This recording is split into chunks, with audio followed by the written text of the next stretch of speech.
আসসালামু আলাইকুম ওয়া রাহমাতুল্লাহি ওয়া বারাকাতুহু। কোনো ভূমিকা নয়, সোজা আমি আপনাদের সামনে বয়ানে চলে যাব।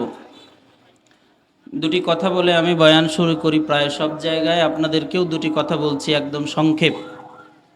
এক নাম্বার কথা, যতক্ষণ আমি আপনাদের সামনে কথা বলবো, যে কয়টা কথা বলি, আমার প্রতিটা কথা অন্তর দিয়ে বোঝার চেষ্টা করবেন ইনশাআল্লাহ। আমি যতক্ষণ কথা বলবো আমার দিকে চাতক পাখির মতো তাকায় থেকে কথা শুনবেন, মনোযোগ দিয়ে কথা শুনবেন, কেননা এটা ইবাদত, এটা রসুলের সুন্নাহ, সাহাবায়ে কেরামের সুন্নাহ। রসুল করিম সাল্লাল্লাহু আলাইহি ওয়াসাল্লাম যখন কথা বলতেন, সাহাবায়ে কেরাম চাতক পাখির মতো রসুলের দিকে তাকায় থেকে কথা শুনতেন এবং এত মনোযোগ সহকারে কথা শুনতেন যে বুখারীর বর্ণনার ভিতরে আসছে, আবু দাউদের বর্ণনার ভিতরে আসছে, সাহাবায়ে কেরাম বলতেছেন, আমরা রসুলের কথা যখন শুনতাম তখন এমন করে শুনতাম, আকাশের পাখি যেন আমাদেরকে মনে করতো যে কোনো খেজুর গাছের, মরা খেজুর গাছের কাণ্ড দাঁড়িয়ে রয়েছে। যে খেজুর গাছের মাথা পড়ে গেছে, বুঝছেন, যে খেজুর গাছের মাথা পড়ে গেছে, মরে মাথা পড়ে গেছে, যে কাণ্ডটা দাঁড়ায় রয়েছে, এই কাণ্ডটা কি নড়াচড়া করে? এমন জোরে কন নাই, বুঝেন নাই, বুঝিয়ে জোরে কন। এমন নড়াচড়া করে, একদম স্থির হয়ে দাঁড়িয়ে থাকে। সাহাবায়ে কেরাম বলতেছেন, আমরা রসুলের কথা এমন করে শুনতাম যে আকাশের পাখি মনে করত যে এটা মরা খেজুর গাছের কোনো কাণ্ড হবে। আকাশের পাখি আমাদের মাথায় বসার চিন্তা করত। এমন করে কথা শুনবেন ইনশাআল্লাহ, এটা ইবাদত।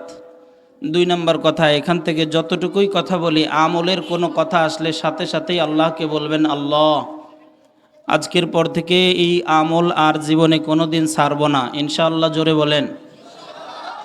কোরআন হাদিস দিয়ে যদি আমার আপনার জীবনের কোনো ভুল ধরিয়ে দেওয়া হয়, সাথে সাথেই আল্লাহকে বলবেন, আল্লাহ আজকের পর থেকে আমার জীবনে এই ভুল আর কোনো দিন করব না ইনশাআল্লাহ। আমাদেরকে এমন করে বলা এবং শোনার তৌফিক দান করুন, এ মাহফিল আখিরাতে নাজাতের জরিয়া করুন। সবাই বলেন আল্লাহুম্মা আমিন।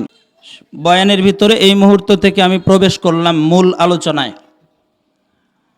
হযরতে বাবা আদম আলাইহিস সালাতু ওয়াস সালাম থেকে শুরু করে আজ পর্যন্ত, এই মন দিয়ে বুঝছেন কথা, এই বাচ্চারা, এই বাবারা, এই তোমরা নড়াচড়া করো না, কথা বলো না, আব্বু এই এদিক তাকায় থাকো, কথা বলো না। হ্যাঁ, হযরতে বাবা আদম আলাইহিস সালাতু ওয়াস সালাম থেকে শুরু করে আজ পর্যন্ত এই পৃথিবীর জমিনে যত মানুষ অতীত হয়েছে, মানে যত মানুষ এসেছিল চলে গেছে কবরের জগতে, কবরের বাসিন্দা হয়েছে।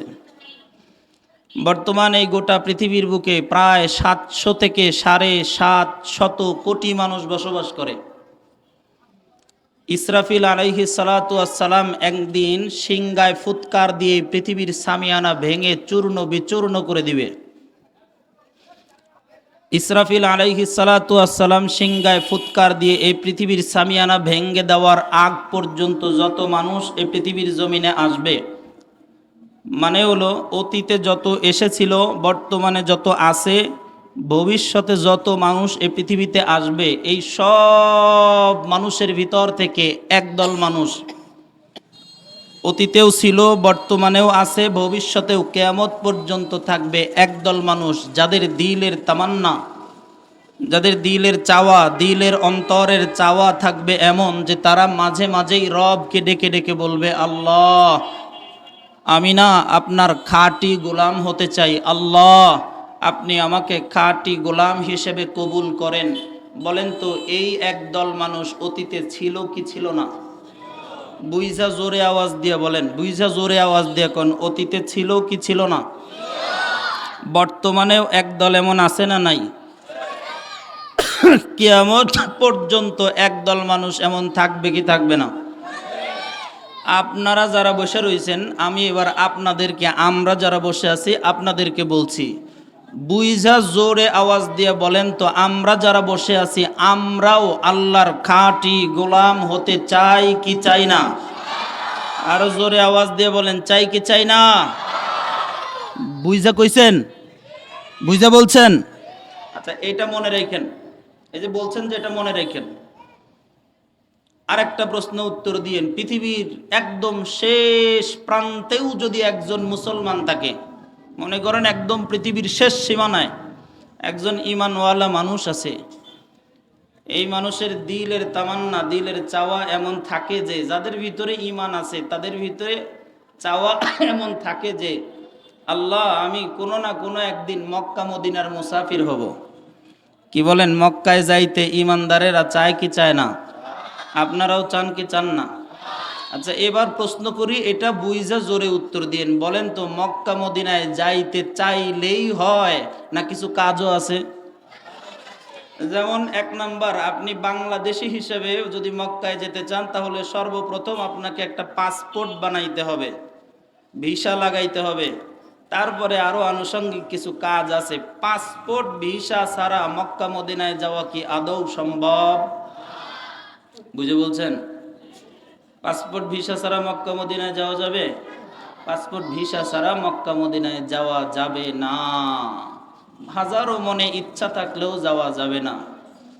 পাসপোর্ট ভিসা ছাড়া যেমন মক্কা মদিনায় ইচ্ছা থাকলেই যাওয়া যায় না, কিছুক্ষণ আগে যে কইছেন আল্লাহর খাঁটি গোলাম হতে চাই, আল্লাহর খাঁটি গোলাম হতে চাইলেই হওয়া যায় না, কিছু কাজও আছে, কাজ করতে হবে, তারপরে রবের খাঁটি গোলাম হওয়া যায়। বলেন, কাজ আছে না নাই? আচ্ছা, কি কাজ আছে? এই কাজের কথাই আল্লাহ পবিত্র কোরআনুল কারীমের সূরাতুল ফুরকানের ভিতরে বলছেন। মুফাসসিরিনে কিরাম এখানে 13টা গুণের কথা বর্ণনা করেছেন। রব ডেকে ডেকে বলতেছে, বুঝছেন ভাই কথা? আল্লাহ ডেকে ডেকে বলতেছে, এই পৃথিবীর মানুষ শোনো, দুনিয়ার কোনো একজন মানুষ যদি আমি রবের দেওয়া এই এই এই এই গুণে যদি গুণান্বিত হতে পারো, আমি বলে দিছি যে গুণ এই এই এই এই গুণ যদি তুমি অর্জন করতে পারো, তো আমি রব নিজে তোমার নামটা আমার খাঁটি বান্দাদের অন্তর্ভুক্ত করে দিব। জোরে কোন সুবহানাল্লাহ। এবার বলেন, আল্লাহর খাঁটি গোলাম হতে চাই কি চাই না? কাজ ছাড়া না কাজ দিয়া? আচ্ছা, কি কাজ? এবার আসেন, আল্লাহ তাআলা বলেন, বিসমিল্লাহির রহমানির রহিম, وعباد الرحمن الذين يمشون على الأرض هونا وإذا خاطبهم الجاهلون قالوا سلاما। আসমানের মালিক আল্লাহ, জমিনের মালিক আল্লাহ, আমার আপনার হায়াতের মালিক আল্লাহ, আমার আপনার মউতের মালিক আল্লাহ, আরশের মালিক রব্বুল আলামিন ডেকে ডেকে বলতেছেন, ওয়া ইবাদুর রহমান,